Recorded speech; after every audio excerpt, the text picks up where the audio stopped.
네, 반갑습니다. 잣나무 TV의 잣나무 인사드립니다. 일단 비 비구름은 완전히 물러갔네요. 어 뭐야 아침에는 조금 흐렸는데 퇴근하면서 보니까 맑은 하늘이 활짝 웃고 있다고 해야 되나? 뭐 맑은 하늘 본 지도 한 4, 5일 된 것 같아요. 계속 비가 왔으니까. 어 정말 역대급이라고 할 수 있죠. 부산도 뭐 큰 피해는 없었습니다만은 비가 그러니까 정말 좀 무시무시하게 내리긴 내렸습니다. 뭐 저도 이제까지 살아오면서 아마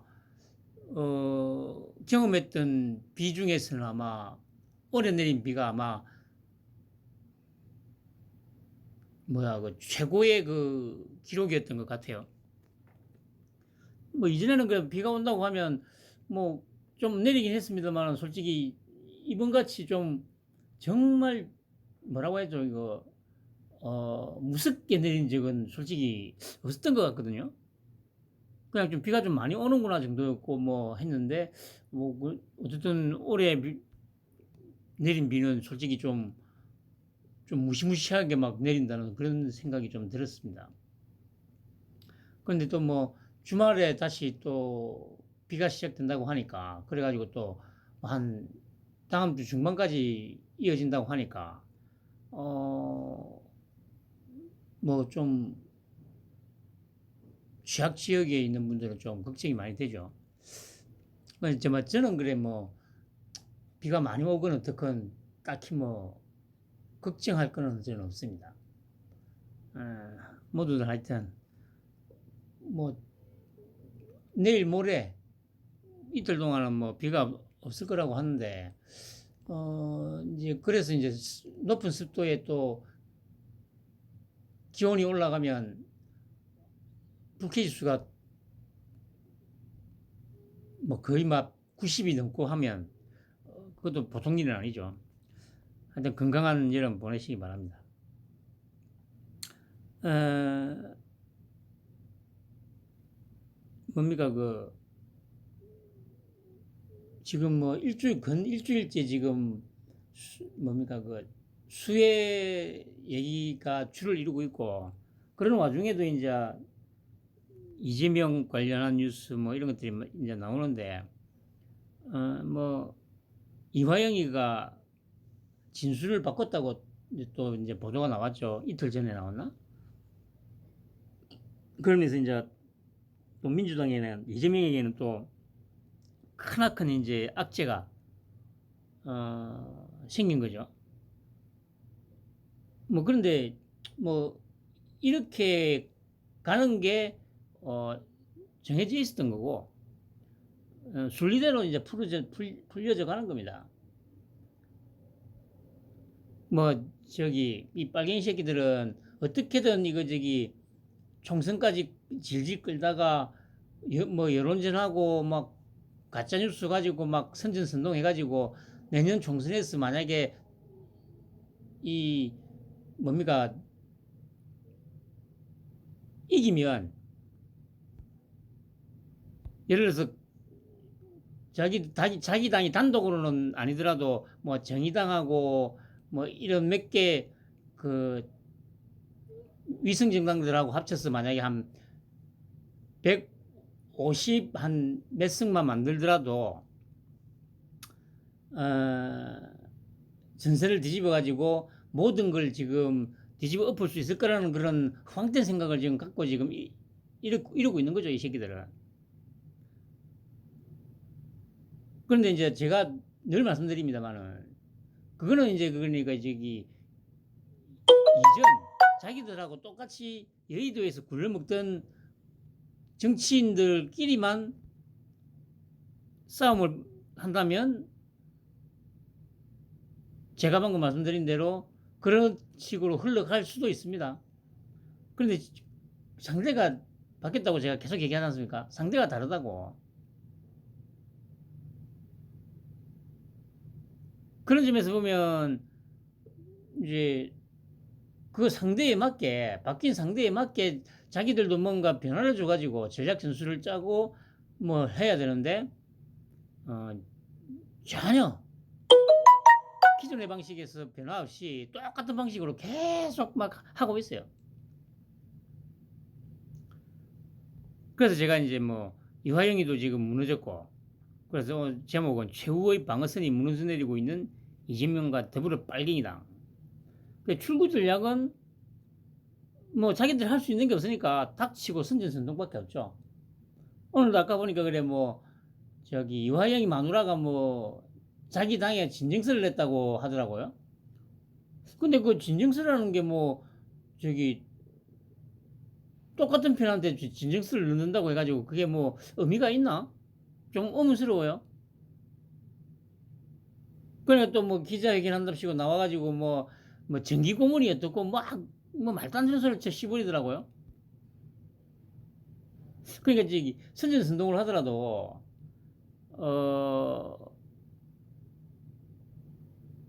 이 기존과는 다르게 너무 자극적이고 막 이런 표현을 써가지고는 될 게 아니거든요. 지금 상황에서는. 그럼에도 불구하고 정신 못 차리고 그냥 뭐 정기 고문이 어떻고 뭐 막 개소리를 씹으려요. 그 대가는 참혹할 겁니다. 참혹할 거라.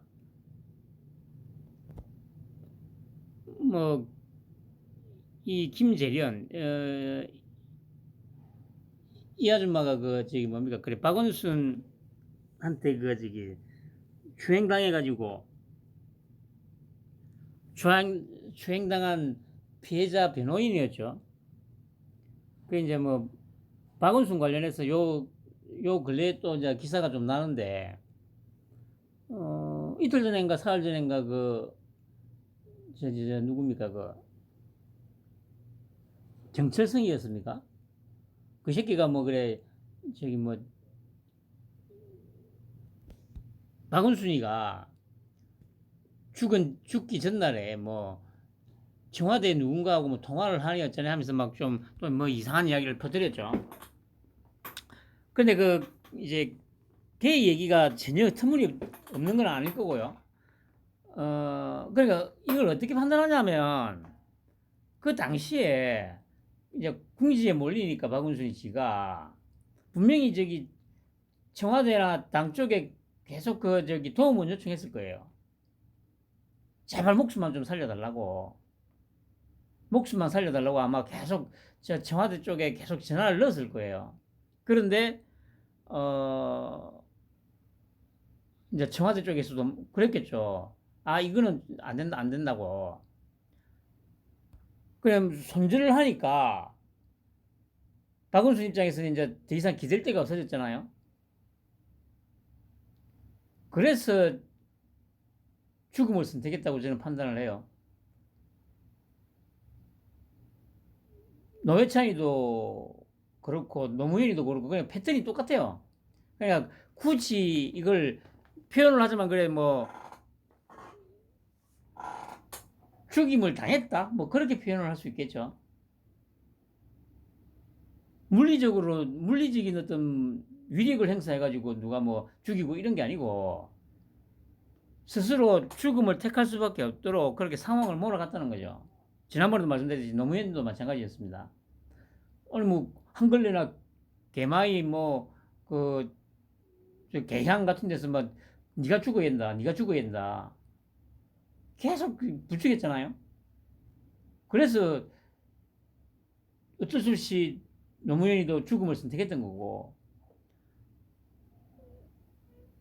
노회찬이도 뇌물이었습니까? 사건이 터지니까 자기도 변명할 거리가 없고 하니까 죽음으로써 자기 진영에서 다시 환생을 한 거죠.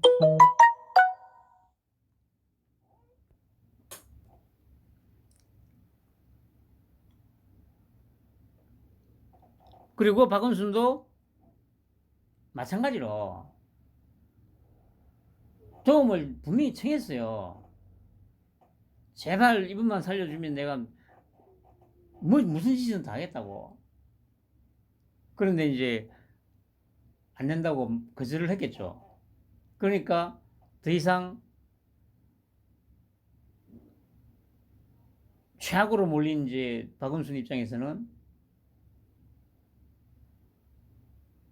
노무현과 노회찬이처럼 그 길을 선택했던 거죠. 그리고 뭐 이제 박원순이 부끄러움이 아니라 스스로 당당해서 이제 결단을 했다. 뭐 이런 식의 이제 미화를 하니까 미친 소리 하지 말라고 뭐 그 얘기를 하는 거죠.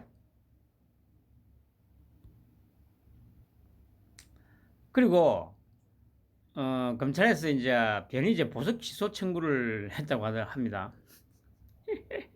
그리고 이거 보세요. 이것도 그냥 관종새끼고 쓰레기인 게 뭐냐면, 여기 뭐라고 되어 있습니까? 앞서 변 씨는 2017년부터 책자와 미디어워치 기사 등을 통해 JTBC가 김한수 전 청와대 행정관과 공모해 태블릿 PC를 입수한 뒤 파일을 조작하고 최순실 씨가 사용한 것처럼 보도했다는 허위 사실을 퍼뜨린 혐의 등으로 구속 기소됐다. 그러니까 자기도 JTBC가 청와대 행정관하고 공모해가지고 조작했다고 하잖아요. 그러면 아니 지금에 와서 그래 뭐 우리 윤통하고 한동훈이가 저기 조작했다는 게 말이 앞뒤가 안 맞잖아. 자기도 분명히 주장했던 게 윤통하고 한동훈이가 조작했다고 그러면 말 안 했다는 거 아니에요. 뭐 여기서 나오듯이. 저도 계속 말씀드리잖아요. 태블릿 PC가 조작된 거는 저도 처음에는 조작됐다고 얘기하는 새끼들을 뭡니까 쓰레기라고 얘기했거든요. 2017년까지 17년, 18년 한 초 정도까지도 태블릿 PC를 조작했다고는 저도 감히 상상조차도 솔직히 못했어요. 그런데 냉정을 찾고 한 발 물러서서 냉정하게 이성적으로 생각을 해보니까, 그리고 그 당시에 그래 이제 뭐 저 각종 유튜브에서 소위 보수 우파 유튜브에서 조작설을 막 얘기했잖아요. 그 어느 정도 이제 안정을 찾고 냉정하게 좀 이성적으로 여기저기 들어가면서 해보니까 조작이 된 게 맞아. 그리고 그게 이제 제 기준에서 조작이 확실하다는 걸 이제 제가 뭐 증명이라고 할 수도 있겠습니다만 증명할 수 있는 게 있어요. 뭐냐면 지금도 마찬가지입니다. 지금은 어차피 이제 뭐 저 뭡니까 그 기술이 좀 더 발전해 가지고 태블릿은 거의 이제 멸종 단계라고 봐도 됩니다. 태블릿은 그 스마트폰 자체가 화면이 좀 커진 것도 있지만 뭡니까 그 노트북이 워낙 슬림화되고 경량화되고 했기 때문에 보통 한 13.3인치 정도의 그 노트북 아주 얇고 가볍거든요. 그러니까 초창기 때 태블릿 10인치짜리 태블릿보다도 더 가볍고 더 휴대성이 좋은 것들이 많이 나오기 때문에 거의 의미가 태블릿이란 것 자체가 이제 거의 사라지는 이제 어떤 단계까지 오긴 왔습니다만은 그 당시 그러니까 2015년, 2016년 그 당시잖아요. 그때 이제 최서원 씨가 그 태블릿을 들고 다니면서 그 연설문도 뭐 고치고 했다는 그 얘기 아닙니까? 그때도 제가 이 분야에 있음에도 불구하고 그 허점을 제가 짚어내지를 못했어요. 지금도 태블릿을 들고 다니면서 문서 편집하는 거 쉽지가 않습니다.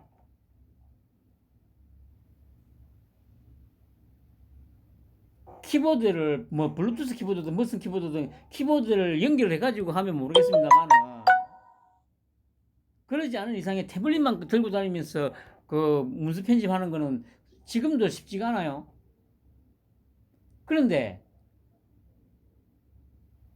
2015년, 2016년이면 지금보다는 훨씬 기술이 좀 떨어지고 할 시기죠. 그러니까 뭐 블루투스 키보드니 이런 것도 크게 보편화되어 있는 상태가 아니었고, 그러면 그 당시에는 또 앱 자체도 아마 제가 제 기억에 한 2015년 정도까지만 해도 아마 태블릿으로 문서를 편집하는 기능이 아주 제한적으로 있었을 겁니다. 그러니까 태블릿으로 그 한글 문서든 워드 문서든 태블릿에 넣고 다니면서 태블릿으로 문서를 작성하거나 편집하거나 하는 게 보통 어려운 일이 아니었다고요. 그런 상황에서 최수원 씨가 나이도 그 당시에 60이 넘었잖아. 60이 넘은 상태였고 PC나 이런 걸 잘 다루지를 못하는 사람인데, 그런 사람이 태블릿을 들고 다니면서 태블릿으로 문서를 편집하고 막 했다는 그 얘기를, 그 당시에는 제가 빨갱이 쪽에 있었기 때문에 판단조차를 할 생각을 안 했죠. 근데 지금에 와서 생각해 보면 그 당시에 JTBC에서 그래 뭐 뭡니까 그 독일에 뭐 갔을 때 뭐 드레스덴이었습니까? 뭐 거기 뭐 연설문을 갖다가 뭐 고쳐가지고 뭐 이 전달하고 그러니까 태블릿으로 했다는 얘기잖아요. 그 당시에 그거 불가능했다니까. 아주 그 뭡니까 그 이 젊은 사람이고 이거 저기 요즘 IT 쪽에 아주 그 지식도 많고 잘 기기를 잘 다루는 젊은 사람이라면 또 모르겠어요. 근데 그렇다 하더라도 그렇게는 안 할 거예요. 왜냐면 그 불편한 짓을 왜 해요? 그냥 클라우드에 올려가지고 그 PC나 노트북에서 작업을 하지. 이 태블릿으로 그 불편하게 왜 문서 작업을 합니까? 지금도 마찬가지 아니에요.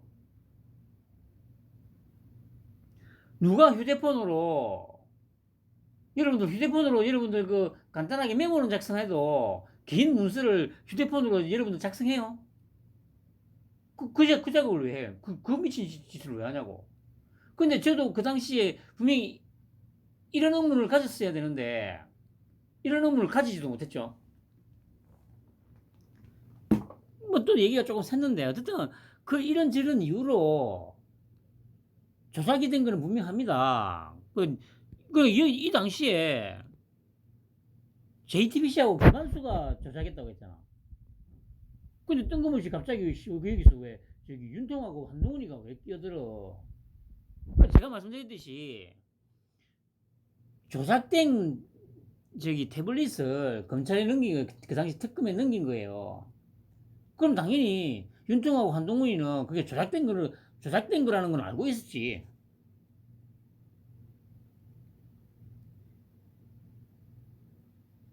그러니까 조작된 거라는 건 알고 있었던 거고, 그걸 이용해가지고 소위 그 당시에 보수 진영을 갖다가 다 썰어봤잖아. 그게 팩트예요, 팩트. 사실이라고. 그래서 제가 처음부터 그랬지 않습니까? 그러면 윤통하고 한동훈이 왜 그랬을까?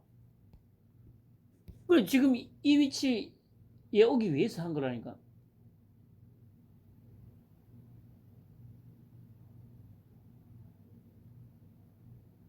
윤통이 목표가 있었다고 했지 않습니까? 아주 오래전부터 나라를 제대로 한번 혁신해가지고 정말 선진국 반열로 올려놓겠다. 그런 권력 의지가 있었기 때문에 이렇게 했던 거예요. 근데 이제 그런 부분들을 전혀 이제 그 어느 누구도 이제 패치를 못 해내니까, 분석을 못 해내니까 매 그냥 수박 끄덕기식으로 뭐 조작했다, 아니면 그래 뭐 아유 씨 대가리 나쁘기는 씨. 그 중요한 거는 이렇게 나대니까 그 검찰에서도 손을 쓰잖아요. 그냥 조용히 있으면 그냥 문제가 없었을 텐데 뭐 또 이리 되면 또 뭐 이 또 빨갱이들은 또 그러겠죠. 아, 봐라, 드디어 검찰에서 반응한다고. 캥기는 게 얼마나 많으면은 다시 나를 구속시키려고 하냐고 막 하면서 또, 저, 코인 또 열심히 빨고 있겠죠. 지 채널하고 저기 뭐, 빨갱이들 채널에 가가지고. 그럼 또, 거 가서 또, 이 빨갱이 새끼들은 물개박 치면서, 와, 맞다, 맞다, 맞다 하면서. 아유, 한심한 새끼들아. 참 수준하고는. 그리고 이낙연 결혼식장서 복면 80대 남성의 흉기 위협 당해 뭐 이러는데, 그러니까 뭐 저는 처음에 혹시 저기 이재명 지지하는 그 찐빠들 중에서 누군가가 이제 갔나 했는데 그게 아니고 80대인데 2014년 전남도지사 선거 때부터 이전 대표를 도우면서 1억 원을 썼다고 주장하며 돈을 돌려달라고 요구해왔다. 지지자라는 얘기 아닙니까? 그런데 이제 냉정하게 생각하면 웃긴 게, 어, 어쨌든 자기가 좋아서 돈을 쓴 거잖아요?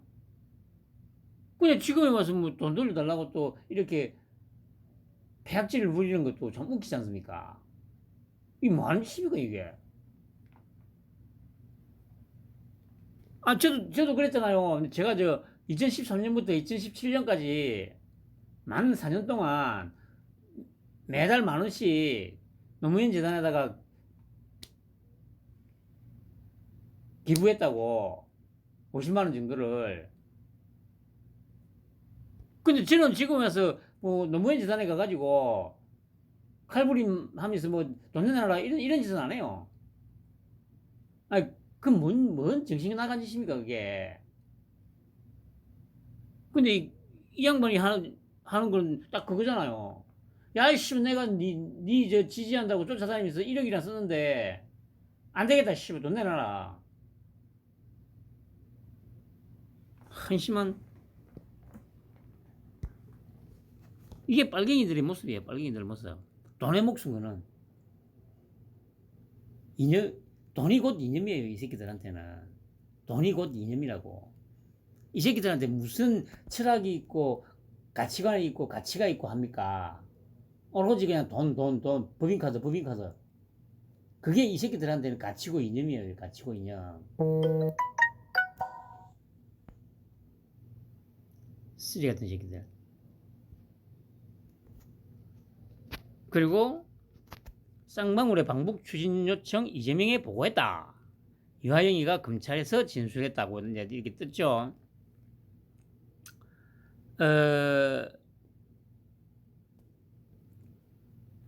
좀 보면 19일 법조계에 따르면 수원지검 형사 6부는 제3자 뇌물 혐의로 조사 중인 이전 부지사로부터 쌍방울의 도지사 방북 추진 협조를 요청했는데 관련 내용을 이 대표에게 보고했다는 취지의 진술을 받고 구체적인 내용을 확인하고 있다.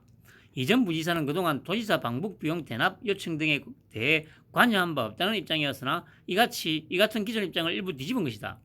검찰은 쌍방울이 대납 대가로 이전 부지사로부터 경기도 대북 사업권을 직접 또는 묵시적으로 약속받았다고 보고 있는 만큼 이 대표에 대한 제3자 뇌물 혐의에 대한 소환 조사도 조만간 이뤄질 거란 전망이 나온다. 앞서 검찰은 이전 부지사를 대북 송금 관련 외국환거래법 위반 혐의로 기소하면서 그가 2018년 제3차 남북정상회담 특별수행단에서 이 대표가 배제되자 경기도 차원에서 독자적으로 방북 추진 계획을 세웠다고 공소장에 적시했다. 김 전 회장은 이전 부지사의 부탁을 받은 뒤 북한 인사들로부터 방북 비용이 필요하다는 말을 듣게 됐고 이후 이전 부지사와 논의해 300만 달러를 북에 지급했다고 주장하고 있다. 이전 부지사 측은 전날 외국환거래법 혐의 등 관련 44 공판에서 피고인은 그동안 도지사 방북 비용 대납 요청 여부에 대해 자신은 전혀 모르는 일이고 관여하지 않았다는 입장이었으나 최근 검찰 피의자 신문에서 쌍방울의 방북을 한번 추진해 달라는 말을 했다고 진술했다고 밝혔다. 그는 최근 검찰 측이 기존 공소 사실에 대한 피고인 입장에 미세하게 변동된 부분이 있다는 의견서를 냈는데 이에 관해 설명해 달라는 재판장의 요청에 이같이 답변했다. 변호인은 경기도 개최 2019년 7월 필리핀에서 열린 2차 아시아 태평양 평화 번영을 위한 국제대회에 피고인이 갔는데 그때 쌍방울과 북한이 밀접하게 접촉한 것 같아서 너희가 북한과 가까운 사이 같으니 방북을 추진해 달라고 말을 했다고 진술한 것으로 안다고 덧붙여 설명했다. 이렇습니다.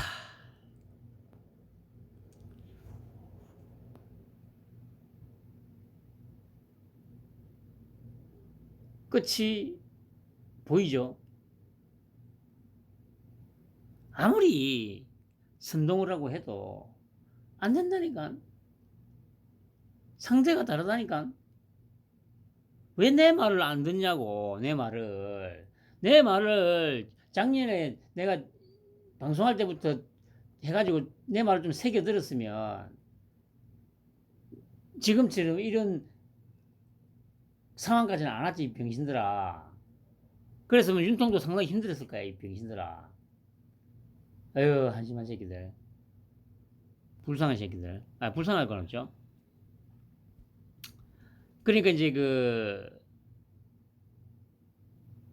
이것도 기자들이 물었죠. 이재명한테. 보고했다는데 어떻게 생각하십니까? 하니까 정치를 하고 있다고. 수사를 해야지 왜 정치를 하고 있냐고. 이런 말하는 거 딱 들으면 또 생각나는 게 있지 않습니까? 지금 여기 뉴스에서도 나오듯이, 뭐 7월 말이나 8월 초쯤에 이제 다시 소환을 한번 할 것 같은데, 그럼 소환하고 나면 또 이제 구속영장을 청구할 거 아니겠습니까? 그럼 또 당연히 이제 그 체포동의안이 또 저기 국회에 제출되겠죠. 그러면 과연 이재명이가 어떤 자세를 취할까?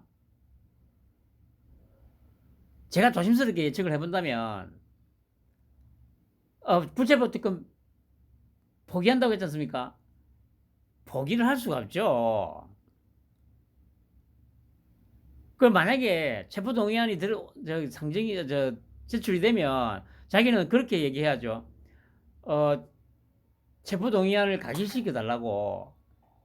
그렇게 얘기를 해야 되는데, 제가 장담하건대 또 주저리 변명을 하면서, 왜냐? 아니, 오늘 그 기자들 질문에 답하는 거 들었잖아요.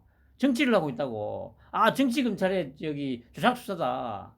이거는 인정할 수 없다. 이건 정당한 영장 청구가 아니다.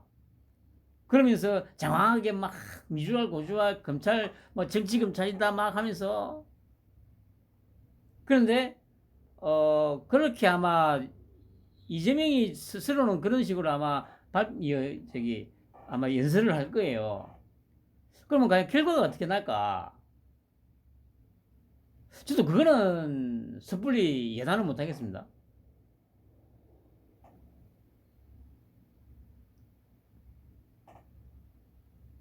가장 좋은 그림은 자기가 또 구차하게 변명을 하고 조작 수사다, 뭐 정치 검찰들의 정적 죽이기다 막 이렇게 떠들고 나서 각일이 딱 돼버리는 거. 이 참 재밌잖아요. 그러면 이제 이 민주당에서도 이제 버리겠다는 의도를 비춘 거 아닙니까? 그렇게 되면 판사가 또 좀 더 가볍게 구속시킬 수 있는 그 원인이 될 수도 있는 거고요. 좀 지켜보기로 하죠. 민주당 검찰 독재 정치 탄압 대책위원회는 19일 입장문을 통해 검찰의 무차별 피의사실 공표와 공무상 비밀 누설이 다시 시작됐다며, 대통령 처가 고속도로 김건희 여사 명품 쇼핑 논란 등으로 정권에 대한 민심 위반이 심각해지자 이런 움직임이 거세지고 있다고 밝혔다. 민주당은 이 대표의 경기도지사 시절 측근인 이화영 전 경기도 평화부지사가 최근 검찰에서 쌍방울이 이재명 지사의 방북 비용을 대납하기로 한 것을 당시 이 지사에게 사전 보고했다는 진술을 냈다는 보도를 대표로직 사례로 지목했다. 대책위는 사실관계 확인에 필요한 일방적 진술, 자신들이 뒤집어 씌우고 싶은 혐의를 언론에 흘려서 이 대표와 주변인을 범죄자로 낙인 찍는 것이라고 지적했다. 성남시 백현동 개발 비리 의혹과 관련해 검찰이 인허가 업무는 성남시 윗선 지시로 이루어졌다. 위에서 지시에 어쩔 수 없이 업무를 진행했다는 취지의 공무원 진술을 확보했다는 보도도 문제 삼았다. 대책위는 하나같이 검찰이 흘리지 않았으면 절대로 알 수 없는 내용이라며 서울중앙지검 수사팀 관계자가 형법 제127조 공무상 비밀누설죄를 위반한 명백한 범죄 행위를 저지른 것이라고 강조했다. 그러면서 검찰의 조작 본능을 강력히 규탄한다며 왜 검찰 수사만 받으면 진술이 뒤집히는지 그 이유를 의심해야 하는 것 아니냐고 비판했다. 아니 검찰 수사만 받으면 진술이 뒤집히는 거는 그만큼 수사를 잘해가지고 증거를 들이미니까 진술이 뒤집히는 거고. 아니 그러니까 이 논리면 정유정이가 저기 살인한 거 그 진술 뒤집어진 것도 이 새끼들은 그 정유정을 변호를 해줘야 되는 거잖아요. 근데 왜 정유정이는 변호를 안 해주죠? 정유정이가 진술을 뒤집은 거에 대해서는 왜 얘들이 그 변호를 안 해줄까요? 그러니까 소위 저기 보수 쪽에서 패널로 나갔으면 이런 개소리를 씨부리면 비유를 적절히 들으라고. 아유 쓰레기 같은 새끼들. 진짜 밥벌이 새끼들 아닙니까? 제가 방금 말씀드렸듯이 계속 이거 뭐 진술이 검찰만 가면 진술이 뒤집힌다고. 그래서 이게 조작수사다. 그러면 정유정이도 씨발 조작수사 한 거냐고. 그렇게 한번 물어봐보라니까.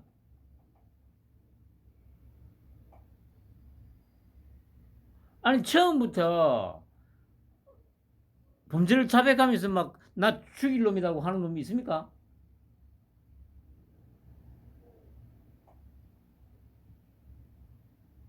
왜 이런 말도 안 되는 소리를 뭐 못하게 좀 막아야 될 거 아니냐고. 그래서 패널로 나간 새끼들이 이런 말도 안 되는 소리를 하면은 그럼 왜 저기 정유정이도 그러면 검찰에서 살인죄를 지금 누명을 씌워가지고 뒤집어 씌운 거냐고. 그리고 저 누굽니까 저 신당동 그 지하철역에서 그 뭐 저기 여자 살해한 그 새끼도 그럼 검찰이 뒤집어 씌워가지고 살인죄를 만드는 거냐고. 그런 식으로 비교를 해주면 듣는 사람도 귀에 쏙쏙 들어온다고요. 그 몇 번 계속 씨막 막 윽박 지르면서 막 쏘아붙이면 그 다음부터는 이런 소리 못하지.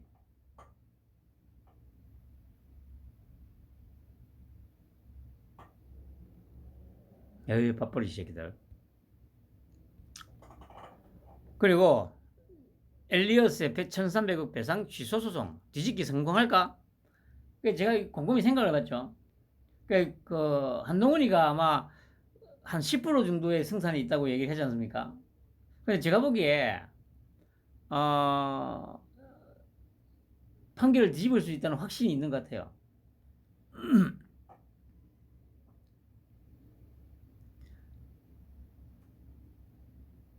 이게 만약에 이렇게 소송을 했으니까 얼마가 걸릴지 모르겠는데 그래도 뭐 한 1년이나 2년 정도 걸리지 않겠습니까? 그러니까 쉽게 말해서 이걸 또 이제 만약에 이제 판결을 뒤집어 가지고 이제 안 물어줘도 된다고 나오면 한동훈이 주가가 또 엄청 뛸 거잖아요. 이 다 계산하고 하는 거라니까. 그 한동훈이가 자기가 직접 그랬잖아요. 자기가 수사했기 때문에 안다고. 그러니까 이게 다 이어지는 거잖아요. 이어지는 거. 그 아까도 말씀드렸듯이 그 6년 전에 그 저 뭡니까 그 국정농단 수사를 한 거는 조작된 태블릿으로 그게 맞춰서 수사를 딱 진행한 거기 때문에 윤통이나 한동훈이가 그 과정을 정확하게 다 알고 있고 그러면 그 과정에서 예를 들면 이거 국민연금공단에서 뭐 이제 저 이재용이 저기 뭐 이 인수합병 관련해서 이거 했던 것도 그 속사정을 정확하게 다 알고 있으니까 제가 한동훈이 딱 보니까 이 정도면 충분히 뒤집을 수 있지 확신이 있어서 이렇게 한 거예요. 말로는 그래 한 10% 정도 승산이 있다고 한 거지. 제가 보기엔 충분히 뒤집을 거라 생각해요. 한동훈이가 지금 이 딱 이렇게 얘기하는 걸 보니까 자기 인기도 높이고 인지도도 높이고 이제 자기 스스로 알아서 자기 댓글은 내 거 해가지고 지금 벌써 딱 단도리 치잖아요.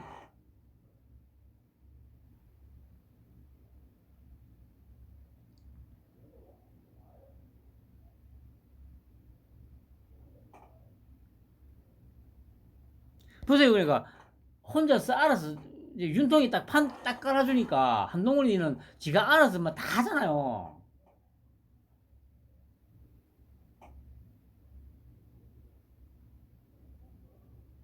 근데 지금 소위 기존의 그 여의도판에서만 놀던 이 정치한다는 새끼들 한번 보세요. 그러니까 윤통하고 한동훈이 요 모습 보다가 뭐 홍준표니 막 이런 얼굴도 한번 봐보세요. 그 짜증나지 않아요, 여러분? 아니 이제 빨갱이 새끼들만 짜증나는 게 아니고 너무 이 급이 차이 나잖아. 그 정도 판단을 못할 정도면 인생 그냥 헛살은 거예요. 여러분들 인생 헛살은 거라고.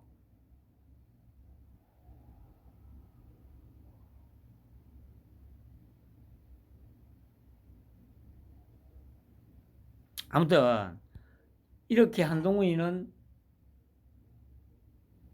알아서 스스로가 차기 대통령을 갖다가 확정 지으면서 지금 한 걸음 한 걸음 나아가고 있어요.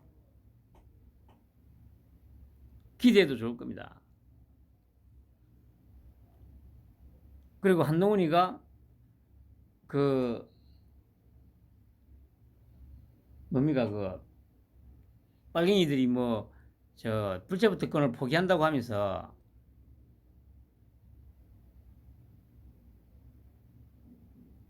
정당한 영장 청구에 대해서 이제 포기하겠다. 그렇게 얘기를 하니 한동훈이가 범죄 혐의자 소속당이 영장 정당성을 판단하겠다.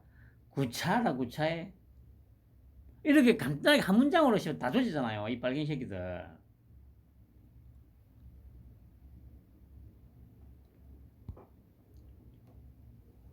뭐 읽어보면 더불어민주당은 18일 당 소속 국회의원 불체포 특권을 포기하겠다고 하면서 정당한 영장 청구에 대해서라는 단서를 붙였다. 한동훈 법무부 장관은 정당한 영장 여부를 판사가 아니라 범죄 혐의자가 속한 정당이 판단하느냐고 반문했다.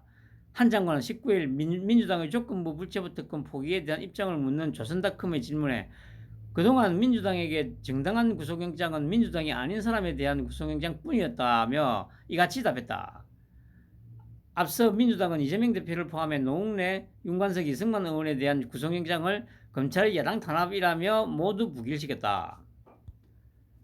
한 장관은 특권 포기하기 싫으면 싫다고 하지 국민들 보시기에 구차한 얘기 같다고 했다.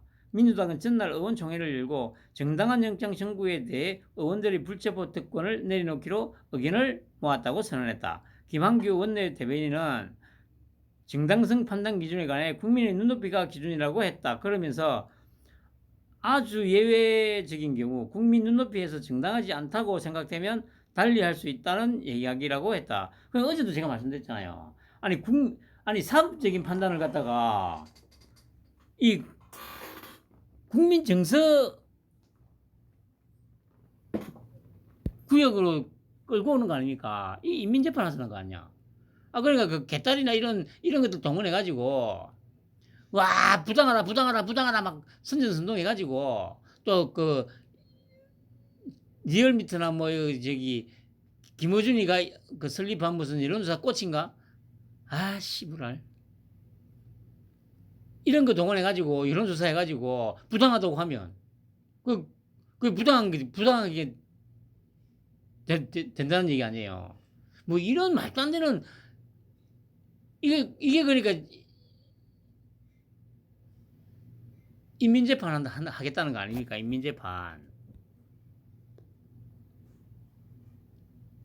이런 새끼들이 모여가지고 민주라는 용어를 욕보이고 있는 거 아닙니까 지금? 그래서 제가 그랬잖아요. 우리나라에 더 이상 민주라는 단어가 들어간 정당은 생기지 않을 거라고. 이 새끼들이 워낙 이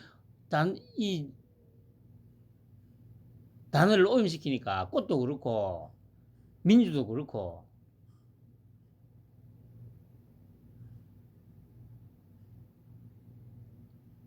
민주하면 내로남불, 선전선동 이런 의미로 지금 낙인 찍힐까 봐서 저도 참 걱정스럽긴 합니다.